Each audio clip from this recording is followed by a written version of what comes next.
He had no money, no home, no fancy things, but he had something she had never seen before: pure, honest kindness. Before we begin, if this story even slightly touches your heart, take a moment to like, share, and subscribe to this channel. Because sometimes the smallest acts of kindness can leave the biggest impact. He didn't have shoes that fit, his shirts were always a size too small, and his pants had more patches than fabric.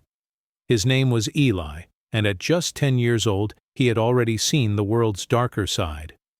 Hunger didn't shock him. Cold didn't scare him. Loneliness had become his closest companion. Eli didn't have a real home. He stayed in a rundown group shelter at the edge of the city. The volunteers did what they could: blankets, soup, sometimes a story at night, but it was never enough. There were too many kids and not enough love to go around. Every morning, Eli woke up before the others. He washed his face in freezing water from a broken tap outside the shelter, grabbed his little metal lunchbox, and walked to school. That lunchbox was dented, scratched, and old, but it was his most prized possession. Inside it, usually a slice of bread, sometimes a spoonful of beans, and if he was really lucky, half an apple. He walked to the local public school where no one really noticed him. He wasn't the smartest kid in the class or the troublemaker. He wasn't the loud one or the one who got picked first for games. He was just there. He kept his head down, stayed quiet, and never asked for anything. But even though he felt invisible, Eli noticed people, especially her. She came in a black SUV with tinted windows, wearing a spotless uniform, her blonde hair always neatly tied in braids. Her name was Madeline, and even though she had everything, money, clothes, status, there was something distant in her eyes, something broken. Madeline never smiled. She never played. She never sat with the other girls at lunch. Every day she walked straight from her car to class, and every day she ate alone, even when her lunch looked like it had come straight from a five-star kitchen. Her silver lunchbox had compartments with little folded napkins, imported fruit, and small handwritten notes that said, "Have a great day, darling," but the smile those notes hoped for never appeared. Then came that rainy Tuesday. Clouds gathered above the school just as the lunch bell rang. Students screamed and laughed as they rushed to find shelter, some darting toward the canteen, others to their classrooms. Eli didn't run. He never did. His pace stayed slow, measured. He found his usual spot, a narrow stairway behind the building, away from noise, away from judgment. He wiped the wet step with his sleeve, sat down, and opened his lunchbox. The bread was soggy and the beans had spilled a little, but it was food, warm food, and that was more than he had on most days. Just as he was about to take a bite, he heard a quiet sniffle. Not loud, not attention-seeking, just soft, almost hidden. He looked up and saw her, Madeline.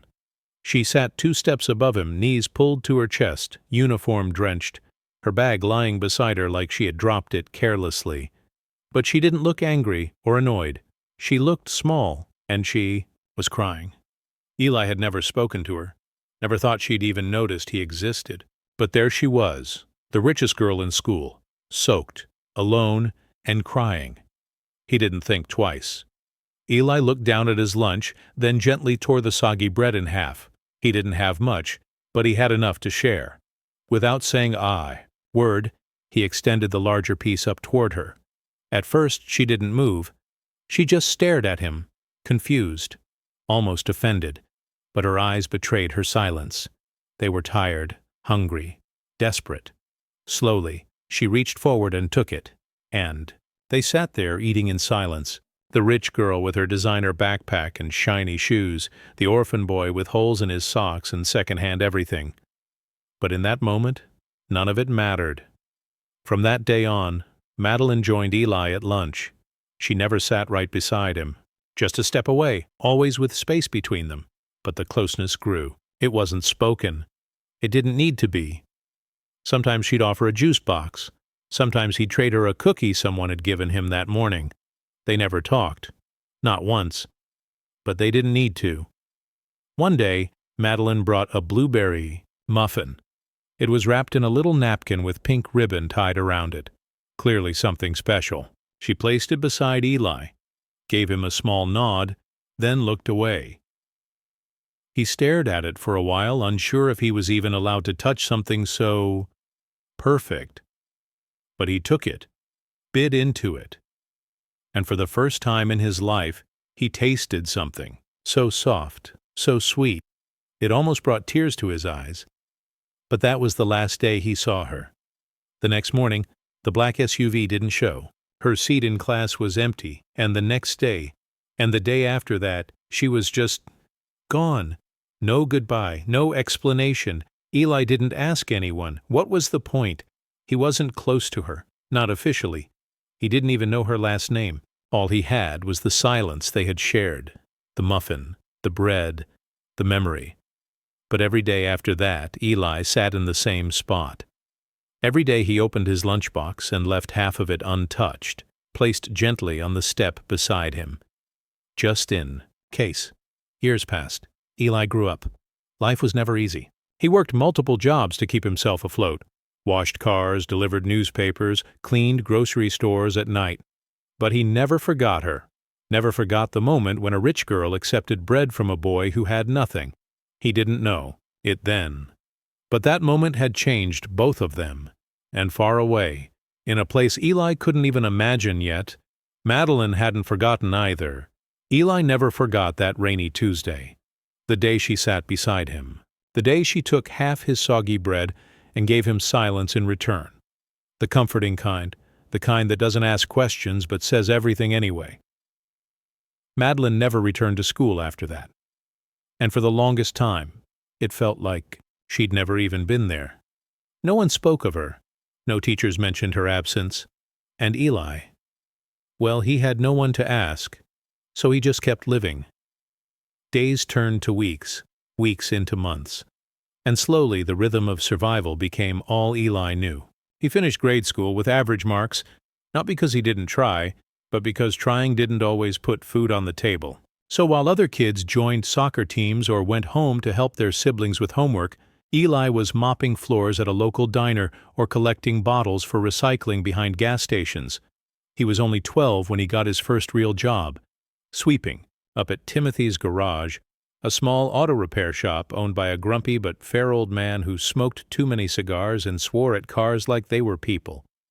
Eli never complained. He just showed up on time, kept his head low, and worked until his back ached. Timothy liked that about him.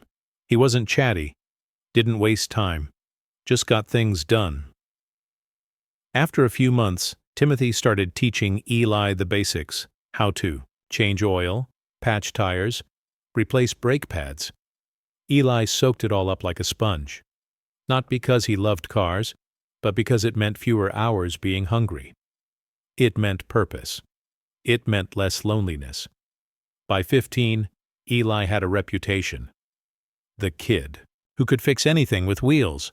Customers at the garage asked for him by name. Some even tipped him a few bucks here and there, which he carefully stored in a tin box under the cot he slept on at the shelter. Still, life was hard. The shelter was loud at night. Crying babies, shouting teenagers, sometimes fights that ended in broken lamps or blood-stained pillows. Eli often wished he could disappear. He wasn't looking for luxury, just peace. Just one quiet night with a full belly and no fear. There were moments when hope dimmed, like the time he got mugged walking home after a late shift and lost a week's worth of tips, or when he applied for a part-time position at a gas station and the manager laughed in his face because he didn't have a permanent address, or when his application for community college got returned because he had no guardian signature. But somehow, through all of that, Eli kept going. He'd wake up, wash his face in that same freezing tap, lace up his worn-out boots, and walk back into the world like it hadn't just tried to crush him. One thing never changed: the memory of her, Madeline. He didn't know her last name, didn't know where she went. But her face stayed with him like a painting burned into the back of his eyelids. When days got too heavy, he'd remember the way she sat beside him in silence, The way she didn't flinch when their fingers brushed while passing food. The way she gave him that blueberry muffin and turned away before he could say thank you, like she couldn't bear to watch someone else take a piece of her life. She was a mystery, a ghost, a chapter unfinished, but her kindness, that stayed, and it became a lighthouse for him on the darkest days. One winter night, Eli stood outside Timothy's garage long after closing.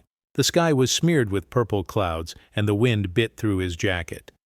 His hands were blackened with grease, and his stomach growled with emptiness. That night, something inside him cracked. He looked up at the stars and whispered, "Is this all I'll ever be?" No one answered, but the next day something changed. It started with a stranger, a man in a tailored coat with sharp eyes and a soft voice. He came into the garage with a flat tire and left, impressed by Eli's quick hands and polite manner. "What's your name, son?" the man asked. "Eli," he replied. The man nodded thoughtfully. "You ever think of going to school? Real school? Like engineering?" Eli laughed bitterly. "School's not for people like me, sir." But the man didn't laugh back. He reached into his wallet, pulled out a card, and handed it to Eli. "Come see me if you change your mind. We offer scholarships for kids who've had a rough start." Eli stared at the card for hours that night. His fingers traced the name. Dr. Charles Henley, Director, Westbridge Technical Institute. He didn't sleep at all. The next morning, he borrowed Timothy's old computer and used the garage's spotty Wi-Fi to look up Westbridge. The photos stunned him. Massive labs, dorm rooms, real classrooms. It didn't look like anything he deserved to be a part of. But the thought lingered. For weeks he carried that card everywhere. Until one rainy morning, a day that looked suspiciously like the one years ago when he shared his lunch, Eli made a choice. He went to Westbridge. Dr. Henley remembered him immediately. "Didn't think you'd come," he said with a smile. Eli stood at the edge of his office, hands shaking, voice small. "I don't have grades, or money, or even a real home." Dr. Henley leaned forward. "But you have determination, and the ability to learn. That's more than most rich kids bring." It took months of paperwork, interviews, entrance tests, letters from the shelter to verify his background. But eventually, almost unbelievably, Eli was accepted. He was 18 when he walked onto that campus. He had one duffel bag, 2 shirts, and a second-hand pair of sneakers with frayed laces. He was the oldest freshman in his class, the quietest, the one who didn't speak unless spoken to. But he listened, learned, worked harder than anyone else. The other students noticed. At first they whispered about the garage kid, but slowly, as assignments came back with perfect scores, as professors praised his problem-solving, as he started tutoring others who once mocked him, their tone changed. By his second year, Eli was winning awards, leading projects, getting invited to seminars. People began to say things like, "He's a genius," or "That kid's going places." But to Eli, it still felt like a dream borrowed from someone else's life. Even as he stood on stage accepting his certificate in mechanical systems, wearing a suit donated by Dr. Henley himself, Eli still saw himself as the boy with the crushed lunchbox, the boy no one noticed, the boy who once shared bread with a stranger and found friendship in silence. He didn't know that far away. Someone else remembered him too. Madeline. She wasn't the same girl anymore either. After leaving school that year, her life had spiraled. Her parents, once the picture of wealth and perfection, divorced in a bitter storm of scandal and betrayal. Her mother had taken her to Europe, where she bounced between boarding schools like a ping-pong ball, always the outsider, always the girl with too many secrets. But Madeline had changed. She had grown stronger, sharper. She'd taken every moment of pain and poured it into her passion, social justice. She'd seen both sides of life now, wealth and ruin, and she never forgot the boy who fed her, when she couldn't even feed her own soul. She never knew his name, but she remembered his eyes, his silence, his warmth, and she had spent the last few years looking for him, without even knowing it. Now, as fate tightened its grip on both their stories, the day they would meet again was drawing near. But neither of them had any idea how much their lives were about to change. Because when Eli walked into his internship interview a month later, clean shirt, polished shoes, nervous but hopeful, he didn't know who was sitting behind the glass window of the executive suite above. And Madeline? She didn't yet know that the boy she'd once shared silence with was about to walk back into her world with the same quiet power that once saved her. But she would soon. Very soon. There are moments in life that feel like coincidence. A glance, a shared silence, a name spoken at the right time. But some moments are too precise to be random. They feel like the universe pressing its finger into the spine of your story, turning the page. That's what this moment was. Eli stood just inside the glass doors of the towering building, clutching the manila envelope. That held his resume and recommendation letter. His palms were damp.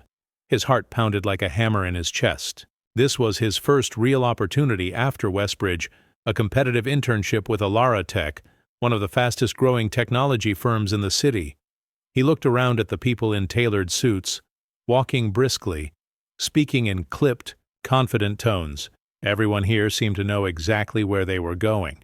Eli, despite everything he had overcome, still felt like the kid sneaking into a place where he didn't belong. He cleared his throat and approached the front desk. I'm here for the 10 a.m. interview. Eli Grant. The receptionist nodded.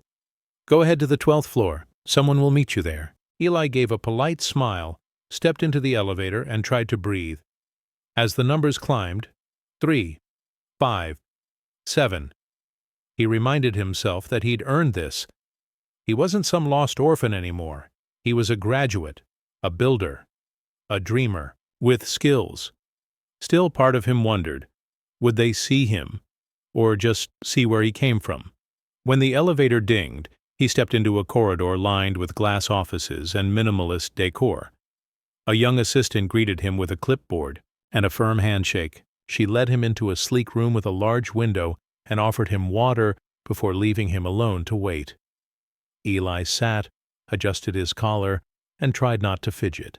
He didn't know that just on the other side of the glass wall, behind a one-way mirror, a woman stood still, staring. Her assistant said, "His name is Eli Grant, 23, graduated top of his class at Westbridge, formerly lived in group homes, worked as a mechanic since he was a kid. Very hands-on, very smart. Recommendation letter from Dr. Henley himself." But she didn't respond. She couldn't, because she recognized him. The jawline had grown stronger, the eyes more focused, but it was him, the boy with the lunchbox, the boy who had offered her half of what little he had, without question, without hesitation. Madeline felt her breath catch in her throat. Her hand trembled slightly. She hadn't seen him since that day, but she'd never forgotten him. And now, here he was in her building, applying for a spot in the company she'd spent the last 5 years helping build from the ground up. Elara Tech's next-gen product line could use someone like him, her assistant said. Madeline barely nodded. Schedule a second round, with me. The assistant blinked. With you? Yes. Personally. She waited until Eli left before stepping out of the observation room. Her hands still trembled. She leaned on the desk and closed her eyes for a moment. What were the odds? After all these years? After everything? She whispered to herself, "You found me," without even looking.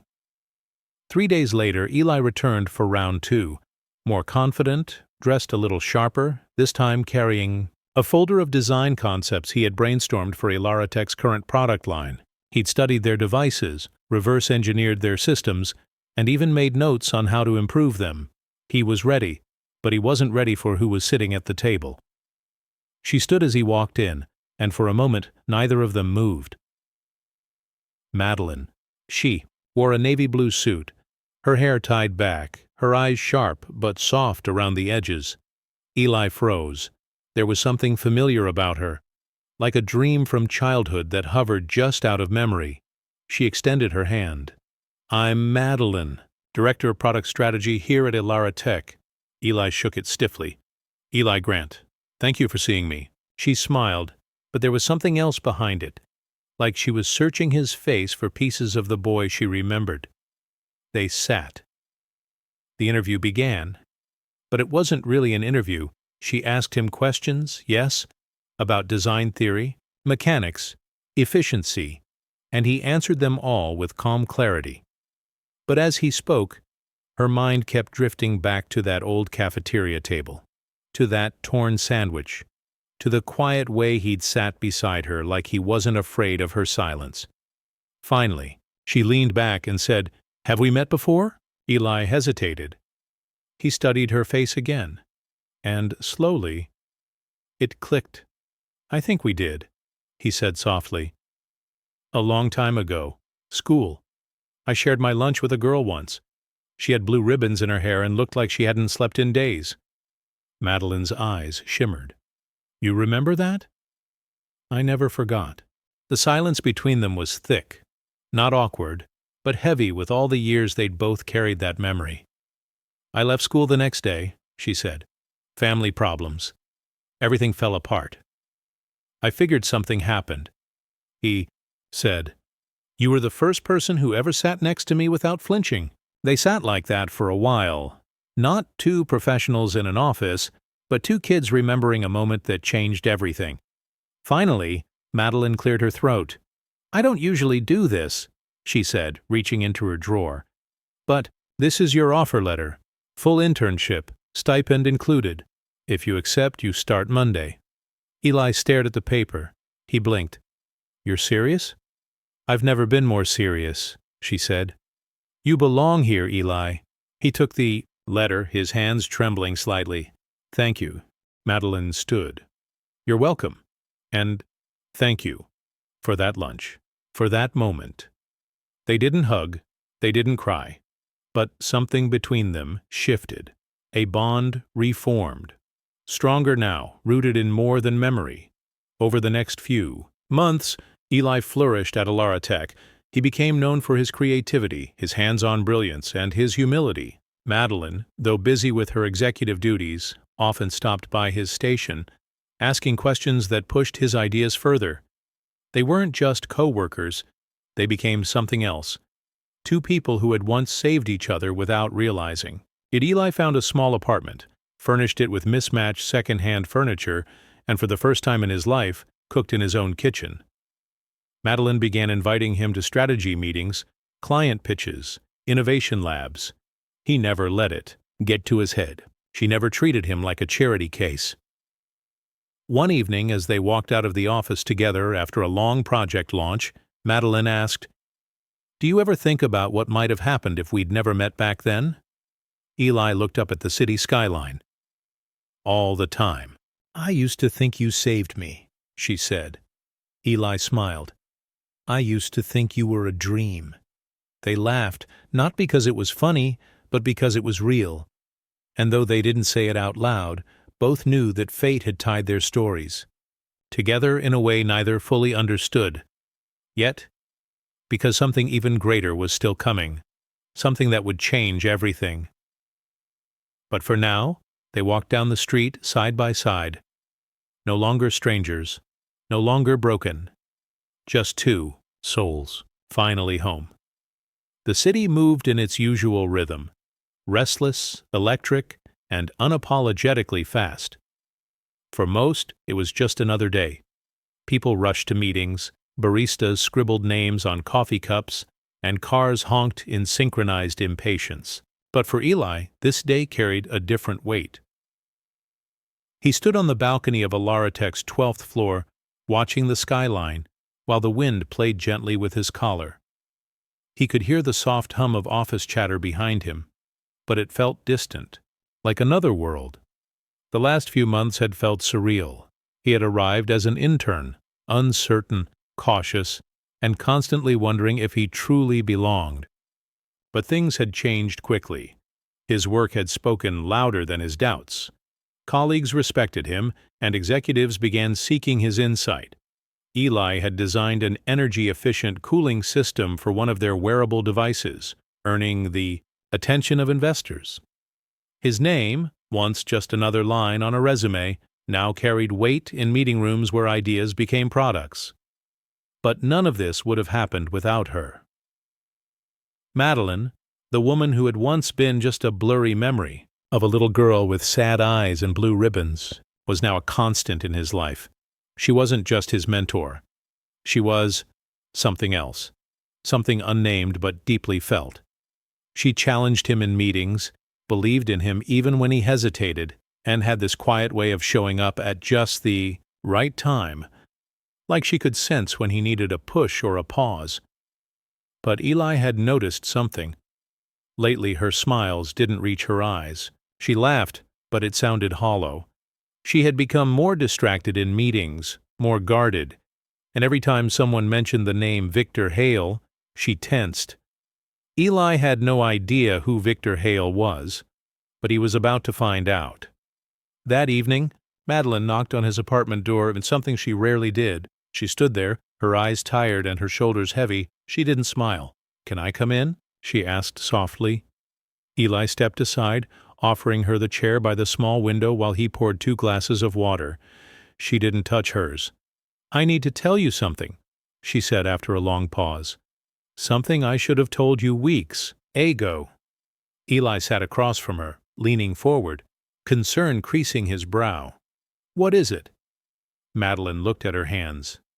"You remember how I told you my family fell apart when I left school?" Eli nodded. "My father," she began slowly. "He was Victor Hale." Eli blinked. The name sounded familiar, but he couldn't place it. She continued. "He was a billionaire real estate developer, ruthless, cold, controlling. Everyone feared him, including me. When my mother died, he fell apart in the worst ways.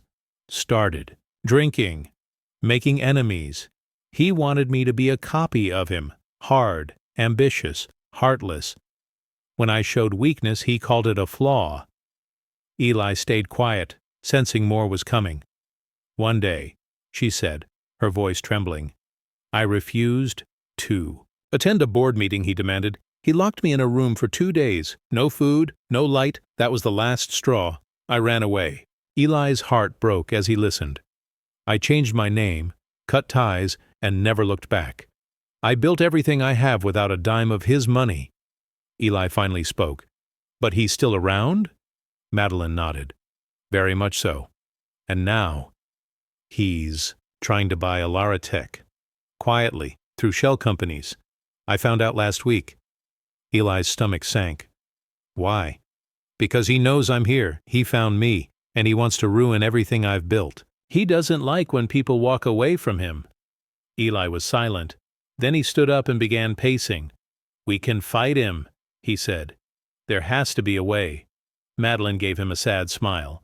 "You don't understand. He's not just powerful. He's vindictive. He destroys people slowly. Not just their careers, their confidence, their relationships, their belief in themselves." Eli looked at her, a new fire in his eyes. "Then we don't let him." She looked up, surprised by the certainty in his voice. "I didn't come this far," he continued, "and neither did you, to let a ghost from your past burn down what we've built." Madeline stared at him for a long moment. Then something inside her cracked, not in a painful way, but like a wall giving way to light. She reached across the table and took his hand. "I'm scared, Eli." "I know," he said. "But you're not alone anymore." The next morning the war began, not with swords, but with silence, subpoenas, and secrets. Victor Hale's lawyers sent a veiled letter to Alaratech's board, suggesting a merger that would bring experience and leadership to the company. Behind the formal words was a threat. Accept the offer or risk financial sabotage. Madeline and Eli spent days in meetings with board members, pleading the case against selling. Eli even presented a long-term growth model that would outpace Hale's offer. Some directors were swayed, others weren't. Then came the hit piece.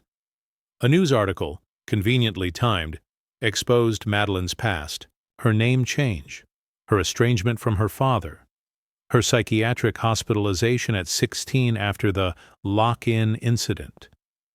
It was written to sound like concern, but it was a dagger to her credibility. Madeline didn't come into the office that day. Eli went straight to her apartment, knocked, and found her curled up on the couch, the article open on her laptop screen. "I can't do this again," she whispered. "He's turning me into a story I don't recognize." Eli sat beside her. "You once told me I belonged here, that I was more than my past. Now I'm telling you the same thing. But people believe him. Only if we let them." He opened his bag and pulled out something she hadn't seen before. A folder labeled Project Hope. "What's this?" He smiled. "An idea I've been working on, a line of community-based tech centers, training hubs for orphans, underprivileged kids, people who don't get second chances." Her eyes widened. "Eli, this is—" "Let me pitch it," he said. "To the board, to investors. It's not just a product, it's a purpose, and it's everything we stand for." Madeline blinked away tears. "You think it'll work?" "I think they need to see what you built. Through me. Through this. Through us." And so, the next board meeting was unlike any they had ever seen. Eli stood before executives in crisp suits, not as an intern, but as a symbol. He spoke with passion about innovation with heart, about opportunity beyond privilege, and about how technology could be more than profit margins. Then he told them the story of a boy who had nothing and a girl who had everything but happiness, of a moment in a cafeteria that saved 2 lives, of the woman who had turned that pain into progress. He didn't name her. He didn't have to. By the time he finished, the room was quiet. Then one by one the board members began nodding. The vote was delayed. The merger was rejected. Victor Hale's offer was returned, unsigned. Madeline watched from the hallway, hands shaking, tears falling. Eli stepped out of the room, exhausted, but smiling. She wrapped her arms around him and this time didn't let go. "I didn't save you," she whispered. "You saved me." He shook his head. "We saved each other." And for the first time in years, she believed it. The office had never felt so alive. After weeks of tension, hushed conversations, and looming threats from Victor Hale, Eli's presentation had breathed fresh purpose into Alaratech. The board had not only rejected the merger, but they had also approved a new division, Project Hope. Madeline had watched from the shadows, her heart pounding as the tides finally turned. But victory never comes without a cost. And as the dust settled, new challenges waited in silence. For days, Eli worked tirelessly, writing proposals, recruiting community leaders, mapping the vision of technology centers that would rise in forgotten corners of the city. His idea had grown, not just as a concept, but as a mission. People were listening. Investors began calling. Tech blogs picked up the story of the orphan turned innovator. But with the light came shadows. Victor Hale hadn't vanished. He had simply gone quiet. Which was worse, because silence from a man like him was never peace. It was preparation. Then one morning Eli received an envelope at his doorstep. It bore no name, no address, just a wax seal, a serpent curled around a sword. Inside was a single piece of paper. "Your success tastes better when I seasoned it. VH." Eli stared at the note, his fingers curling into fists. He knew what this meant. Victor was taking credit, in his own twisted way, as if all of this, everything he had become, was somehow a part of Victor's control. He showed it to Madeline that evening. She read it without a word, and placed it gently on the table. "He won't stop," she finally whispered. Eli nodded.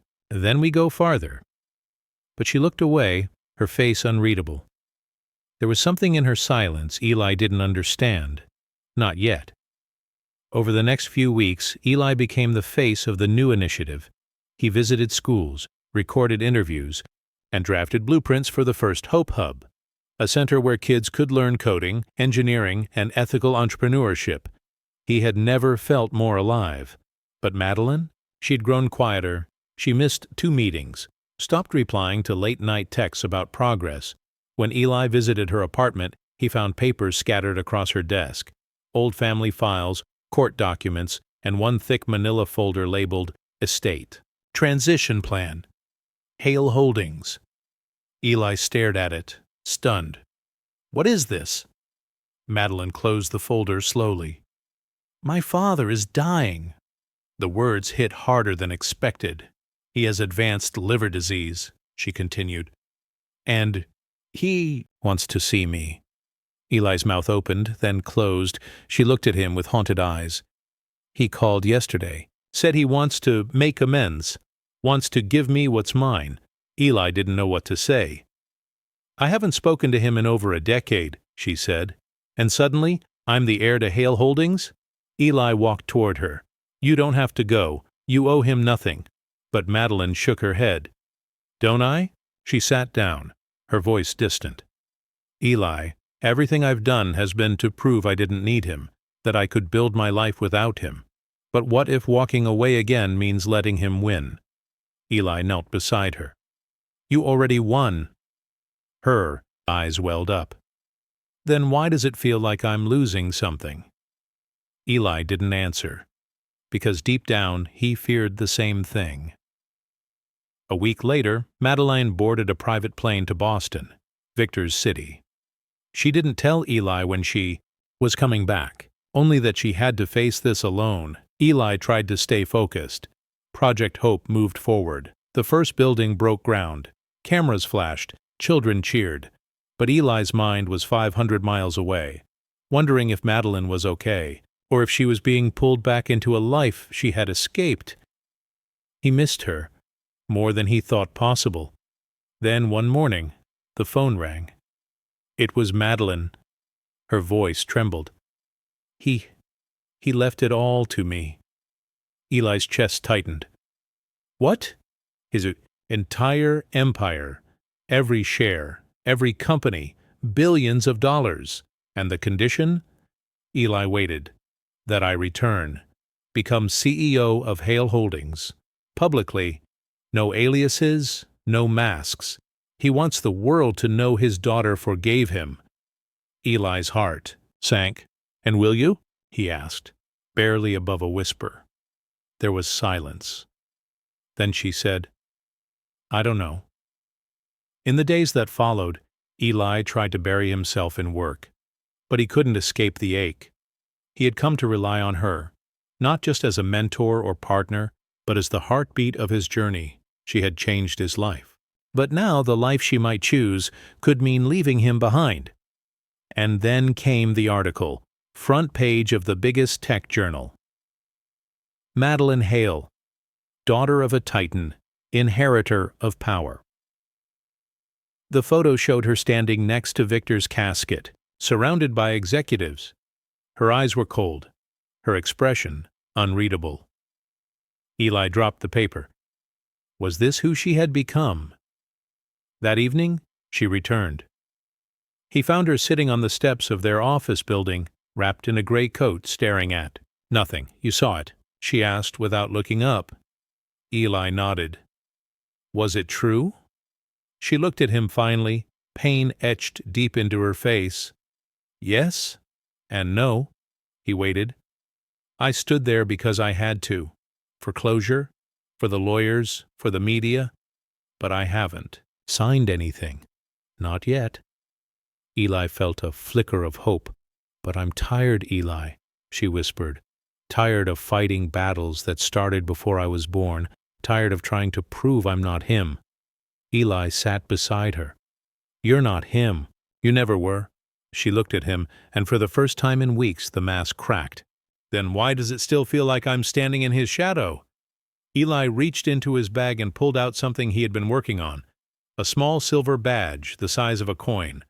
On it was a symbol, a sprouting tree breaking through a chain. He placed it in her hand.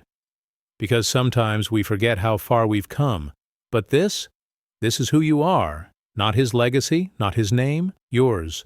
She clutched it tightly, her eyes filling again. And you? I'm still here, he said. Always. That night, they walked through the construction site of the first Hope Hub side by side. The wind was soft, the stars gentle. And though the road ahead was still uncertain, one thing was clear: the story was no longer about what had been taken. It was about what they were building, together. It was a quiet morning, the kind where even the wind seemed to pause in reverence. Eli stood outside the completed Hope Hub, a sleek, modern facility nestled in the heart of the very neighborhood he had once wandered as a boy with a rumbling stomach and calloused hands. Now, children ran through those same streets with books in their arms and dreams in their eyes. He took a deep breath, feeling the weight of everything that had brought him here, from the days of picking up scraps of food behind bakeries to the moment he had offered half a sandwich to a sad-eyed girl in a silk uniform, a simple act that had sparked something neither of them could have foreseen. Behind him the doors opened, and laughter echoed into the street. A small girl with pigtails waved at him. Her name was Ariba, one of the first scholarship recipients. She wanted to be an engineer.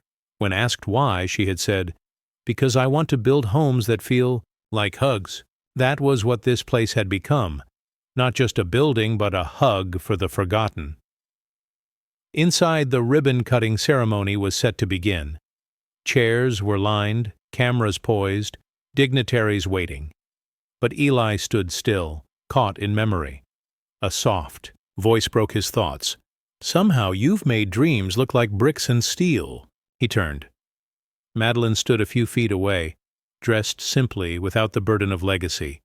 No press tags, no photographers, just her. He smiled. "Took me long enough." She walked beside him. "I didn't take the hail fortune." His eyes widened. She nodded. "I took only one thing, my name back. The rest? I created a trust for community schools, scholarships, women's shelters. I wanted to end something that began with greed and fear." Eli looked at her, admiration swelling. "You ended it with grace." Madeline reached into her coat and pulled out a small worn lunchbox. He froze. "Do you remember this?" she asked gently. The edges were rusted, the blue faded, but the design was unmistakable. A cartoon bear holding a heart-shaped balloon. It was the lunchbox Eli had used back in primary school. "I found it at a charity auction," she said. "I recognized it immediately." He took it with trembling hands. "I thought it was gone forever." "You gave half your lunch to a girl you didn't know. And all these years, that kindness kept feeding you too." He opened the box slowly. Inside was a note in her handwriting. "Kindness never forgets." The ceremony went beautifully. Speeches were made. Children shared their goals. Donors pledged more support. But the moment that stole every heart was when Eli brought a single child to the front. A boy named Samir. Samir had lived in a shelter for most of his life, abandoned by relatives after his parents passed. He barely spoke, except when building things. In the hub's small workshop, he had once created a working windmill from scrap wire and paper. Eli kneeled beside him and whispered something. Samir nodded shyly and held up a little plastic badge shaped like a gear. "This is the symbol of our hub," Eli explained, "and today, Samir is going to place it where it belongs." The crowd watched as the boy climbed a small ladder and fixed the badge onto a wall plaque that read, "Built from the bread of kindness." The applause was thunderous, but Eli's eyes found only one face. Madeline. She clapped with tears on her cheeks. That night, the two sat in the garden behind the hub, under strings of golden fairy lights. They said little, letting the silence speak. For them. Finally, Madeline turned to him. "You know, I used to think kindness was weak, that it couldn't survive in boardrooms or family legacies. But I was wrong." Eli smiled. "Kindness isn't soft. It's steel with a heartbeat." She laughed gently. "You always did talk like a poet." He shrugged. Maybe it's the orphan in me. She leaned in. Or maybe it's the man you've become. He hesitated. So, what now? Madeline looked up at the sky. We build more hubs. We tell more stories. And we find the next kid sitting alone with half a sandwich. He reached for her hand. She didn't pull away. Their story was no longer a secret. It had become a movement. Over the next year, 5 more Hope Hubs were opened across different cities. Each had a mural of a lunchbox and the quote, "Kindness never forgets." Eli and Madeline worked side by side, no longer haunted by the past, but building toward a future shaped by compassion and resolve. Then came the award. The Global Change Innovators Conference named Eli Visionary of the Year. A hall filled with diplomats, tech giants, and changemakers rose to their feet as he walked to the podium. He held the award in one hand and the old lunchbox in the other. This, he said, holding it up, was the beginning, a piece of tin and a heart too big for its own good. I didn't have much growing up, but someone saw me, someone believed in me. He turned to Madeline, sitting in the front row. She didn't save me. She reminded me I could save myself. Standing ovation followed. That night, back at the hub, they shared tea in the courtyard. Rain trickled softly, but neither moved. I never said thank you, he said suddenly. For what? For sitting next to me. For talking to the quiet kid. For remembering. She took his hand. You shared your lunch. I just shared the memory. He looked at her, eyes shining. Do you believe in fate? She nodded. But more than that, I believe in choices. And if you had to choose again, I'd sit beside you all over again. They didn't need a kiss or grand declarations. Sometimes love is quiet, like rain on a rooftop or a lunchbox passed between hands. It's a look, a presence, a promise. And their promise was this: to keep the circle going. One day, a little girl walked into the Hope Hub with bruises on her arms and fire in her eyes. She refused to speak, refused to trust, but Eli sat beside her, offering half of his sandwich. She took it, and the circle began again, because kindness never forgets, it only grows